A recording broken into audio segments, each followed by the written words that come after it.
go ahead and help us understand the average number of trucks that are paying cess, because you have brought it to transportation charges.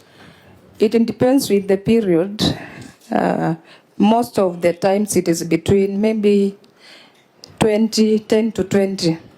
The rate, but I'm not sure. Where is the rate set? Is it in the Finance Act?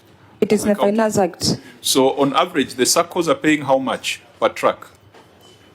The registration fee is 10,000 per truck. Registration fees. For what duration? 1 year. For 1 year. Yes. So they pay, once you are paid the 10,000, there's no other amount of money you pay throughout the year. Yeah, no other amount you pay throughout the year, only says. So I will go with the numbers that she has given us. So you have told us, madam, that on average you have between 10 and 20 trucks ferrying sand from Kitui. That's you're saying that on record. So you're telling the people of Kitui that you only do like between 10 and 20 trucks ferrying sand from their rivers each day. Is that on record? Mr. Senator, I've said it depends on the days. There are some days when there are few lorries because of the rain, but on average it's between 10 and 20. In a day? Yes. Okay, I'll take that. So let's assume that it's 20. Yeah, let's go with the average. It's 20 trucks per day. So if each truck is paying cess of 5,000 every day, yeah? You're going with the number, the figure that you have given us, right? So per day, that will be how much? So you're saying? Saying every day is 20, it's only 20 trucks according to her, and they are paying 5,000 shillings cess. So it's 100,000, right? 100,000. 100,000. So 100,000, multiply that by 365.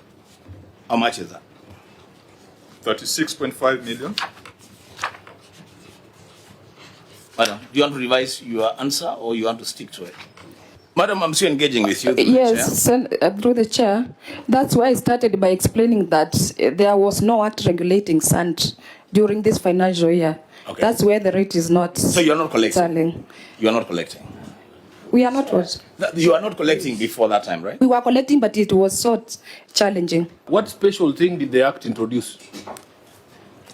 There was a legal way approved by the Assembly for sand collection. Yeah, so what is it in terms of the physical collection of the cess? What provision of that Act brought about this efficiency that you are saying was not there before the Act? Did it introduce electronic collection? What special thing came through that Act? Through the chair, there was also electronic collection, but still, we are able to know the number of people who transport sand, and through that law, they comply. In Kitui County, on an average day, there is no day that there will be less than 100 trucks ferrying sand from our rivers. No single day. So 100 of them at the minimum every day. Now, Chair, and I want the lady to tell us whether she is part of this cartel, because now we are getting deep into this matter. Correct. Every day, each of those trucks, when they carry sand from Kitui, they pay 6,000 Kenya shillings to a cartel. That 6,000 shillings, they are given a receipt of 1,000 Kenya shillings. So 5,000. Now that happens at a place called Sia for the trucks ferrying sand in the side of me. Now, from Sia, there is another checkpoint at Kanyonyo where county government officials are based. And when the trucker arrives at the base, they show the receipt of 1,000, just demonstrate the receipt of 1,000, and they're allowed to proceed. They don't pay any cess to the county government of Kitui.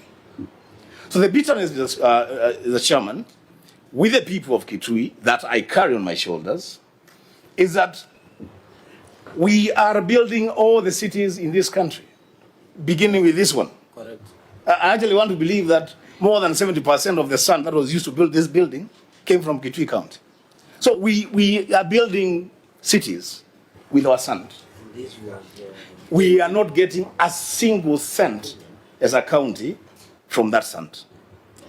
And most worrying is that we are turning rivers, and I say the governor can correct me if I'm wrong, we are turning our county into a desert with every truck that ferries that sand. Because what they do is, they come to the river, they scoop all the sand, all of it, until they get to the base of the river. It's bare soil, actually soil and rocks. And they move to the next river. So that these are not stories. You know, we have a way bridge at Kanyonyo. And I say it on record. They can challenge me. Yes. I believe some of the operators there are part of this cartel. I've been there more than 10 times. I've written letters to them to give me the list of trucks, so that we also answer Sifuna's question. Right. The list of trucks that are coming from Kitui ferrying sand and the tonnage of those trucks. They have completely refused to divulge that information. Chair, I want to believe this is a well-organized criminal enterprise. This is a well-organized criminal enterprise that looks like narcos. Governor, the chair asked you about cartelism. Are you aware of cartels? Are you part of it? Do you know them? Can you point us where they are? I have not heard you deny. These sand cartels looks to be very powerful in Kitui. Are you part of them? I won't deny that they are cartels, but I can tell you they are on the run. Those who used to do business in Kitui, because of the new law, the responsibility of enforcing who is transporting anything on our highways belongs to the police, and the police is not under the county government. So that's when we resolved to come up with a law which can be enforced by a county court which we have established and which is provided for in the law Senator Sifuna was talking about. We have created a mechanism for enforcement. The people of Kitui, which is one of the biggest counties, 30,000 kilometers square, is it logical, is it realistic and reasonable that the county government of Kitui would collect only 54,000 shillings per day, considering all the traffic that is seen? These must be tested. And Governor, we might be calling for a special audit or a forensic audit or even the EACC to look into this so that we have the assurance that the cartels, even if they are there, the county government and its officers are not part of the cartels. The county government and its officers are not the ones who are aiding the cartels. We live in this country. We know where sand comes from if you're doing a project in Nairobi. And we feel like this particular revenue stream is underreported, under-optimized, and we must do everything possible for the money to go into the pockets of the public rather than the money going into the pockets of a few. 54,000 a day, 5 trucks a day, clearly does not make sense. So, honorable members, we might want to make a recommendation on a special audit or a forensic audit or just direct investigation so that we can get to the bottom of this matter.